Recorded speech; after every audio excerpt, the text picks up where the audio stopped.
Chairman of the Asian Confluence, Sri MP Bes Barua, the Executive Director, Sri Subhushachi Dutt, my diplomatic colleague and friend, His Excellency Hiroshi Suzuki, Sri Moti Smita Pant, Joint Secretary, Bangladesh and Myanmar, MEA, Excellencies, distinguished guests, ladies and gentlemen, a very good morning to you all.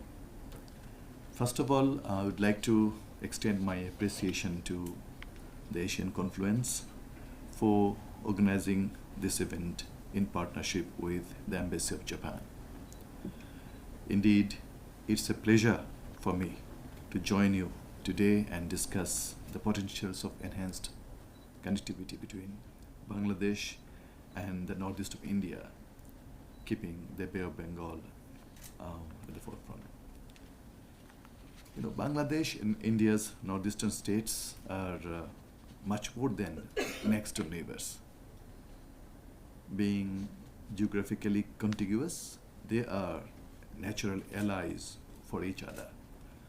We are now working together, Bangladesh and India, to utilize this prospective linkage through widening and strengthening cooperation in all possible areas, including trade, commerce, physical connectivity, and people-to-people ties. We all know that a peaceful neighborhood fosters business and trade, in fact, overall economy. In recent years, our two countries have made significant progress in the field of security. Banking on its zero-tolerance policy, Bangladesh is committed to continue to contribute to ensuring peace and stability in the region, including in the border areas.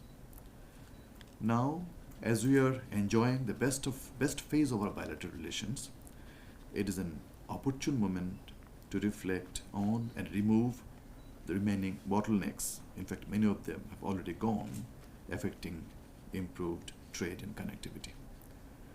While India can help develop Bangladesh's export investment climate, Bangladesh can let India use its infrastructure for surface and maritime connectivity to move men and goods to the northeast.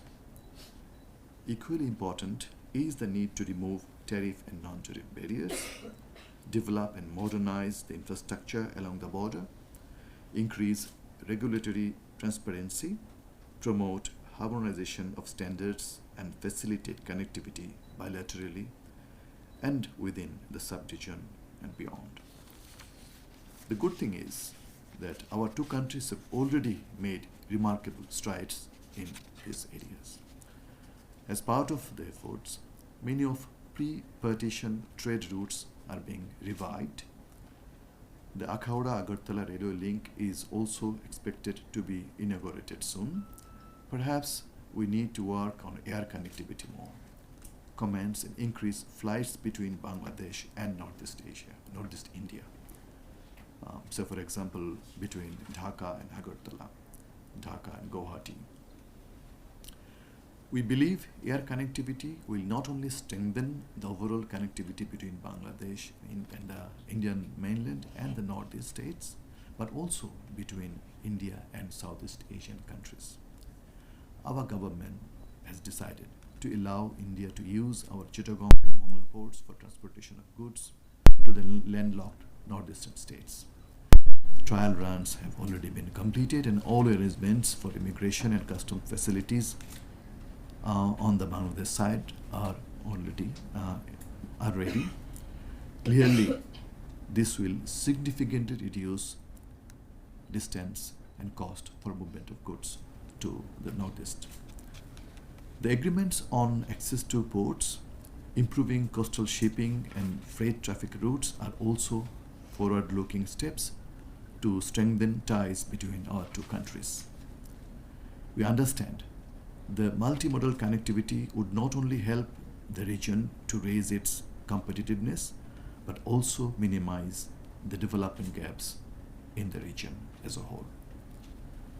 As India's bridge to Southeast Asia, Bangladesh could be a natural pillars of India's Act East policy. It can act as a bridge that can facilitate economic and political linkages with Southeast Asian region and beyond. Bangladesh is also an important part of regional connectivity, regional cooperation for example, BBIN and BIMSTEC. As such, it has access to many channels to increase commerce with Northeast India and subsequently open up access to ASEAN countries, thanks to the progress made by Bangladesh and India in improving connectivity through roads and railways as well as in waterways. Ladies and gentlemen, over the years, Japan has been one of the trusted and important development partners of Bangladesh. Thankfully, Japan is investing in developing a deep seaport at Mathuraburi in Bangladesh, on which my friend Hitoshi has discussed elaborately and at length. And as he said, this is likely to be operational in 2027. This seaport is also expected to connect India's landlocked northeast with the Bay of Bengal, as has been very eloquently said by my colleague. As he also said, this project may be a game changer in the development of Bangladesh and may also equally be substantially and significantly benefit the development of northeast region of India.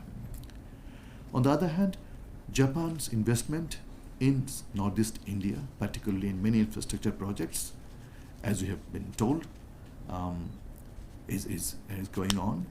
I hope that all these projects will also help enhance connectivity between Bangladesh and the northeast region. Indeed, developing an industrial value chain, as Hitoshi mentioned, connecting the Bay of Bengal and the northeast may bring significant economic benefits to both Bangladesh and the northeast of India. As he said, and in fact he emphasized, there needs to be a synergy among the projects on both sides to reap the maximum benefit from these projects. Ladies and gentlemen, a few words on the report assessing connectivity between Northeast India and Bangladesh towards prosperous Bay of Bengal region. I don't know if it will be a bit premature, but I am pleased to hear that this will be released shortly after this inaugural session, and I have got a chance to have a draft copy of it in advance and have a quick glance over it. I found the report an interesting one, to say the least, and most of the recommendations quite useful and pragmatic. For instance, setting up a Bangladesh-India think tank forum to work on the Bangladesh-Northeast economic relations, fast-tracking the comprehensive economic partnership agreements, lifting the restrictions on the FDI flows from Bangladesh to India, strong political leadership at all levels to gain and sustain the Bangladesh-Northeast connectivity, as well as Japan's constructive involvement in the development of the region are a few to be mentioned. I hope this report would help the policymakers on both sides, business leaders, entrepreneurs, and all related entities to effectively formulate policies and actions to contribute to improving the lives and livelihoods of the people of the region. With this, I stop here, and I thank you for the patient hearing.